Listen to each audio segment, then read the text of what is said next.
Major ओ तांको बांधवींकु भरतपुर थाना कर्मचारींक निर्यातना मामलारे समस्त दोषींक विरोधरे फौजदारी मामला रुजु करी तुरंत गिरफ करिबा सह राज्यर समस्त थानारे सीसीटीवी लगेइबा ओ एही घटनार त्वरित न्याय करिबाकु आम आदमी पार्टी दाबी करिछि। बुधवार बरगड़ आरक्षी अधीक्षकंक जरियारे पुलिस महानिर्देशकंकु पार्टीर जिला सभापति भवानी साहुंक नेतृत्वरे 3 दफा दाबीपत्र प्रदान करा जायछि। एही घटनाकु आम आदमी पार्टी तरफरु पीड़िता महिला और सेना अधिकारींक प्रति पुलिस द्वारा होइथिबा अकथनीय निर्यातनार कड़ा शब्दरे निंदा करि जायछि। एही अवसररे जिला संपादक स्वरूप भोई, अमिताभ पात्र, युव सभापति अविनाश बाग, नगर संपादक असित साहू, अताबिरा ब्लॉक सभापति जदुमणि प्रधान, एडवोकेट रमेश पति, मिलु नाग प्रमुख उपस्थित थिले।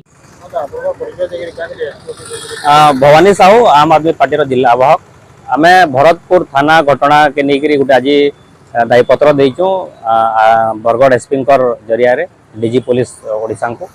आपन जानी भरतपुर घटनाटा सारा ओडिशार इमेज के टर्निश करिছে এবং सतपुरता भाव में जितेबाला हाईकोर्ट ए केस के जुडिशियल इनक्वारी आदि माने ये सारान तो निश्चित भाव में आगामी आउ 2-3टा पॉइंट के लेकर आम दाबी रही है जेनटा कि आपंकर सब थाना सीसीटीवी इनस्टॉल करवार लगी आम दाबी करूँ आउ तार संगे संगे न्याय व्यवस्था के त्वरान्वित करवार लगी दाबी करूँ एवं तार संगे संगे आपंकर पूरापूरी ओवरऑल ओडिशा पुलिस रो गोटे रिफॉर्म रो दाबी करूँ। आपण माने जानिछन बहुत पुलिस कर्मचारी माने भी अच्छन ताकर भी बहुत इश्यूज अच्छे सेटा के भी आम ये करवा लगी चाहूँ आ जेहेतु यहाँ गोटे सेंसिटिव मैटर रही है भरतपुर घटनाटा आप जानछन से गोटे आर्मी सेना अधिकारी जड़े से रहीचन आउ से माने जेहेतु गोटे देश के सुरक्षा दौन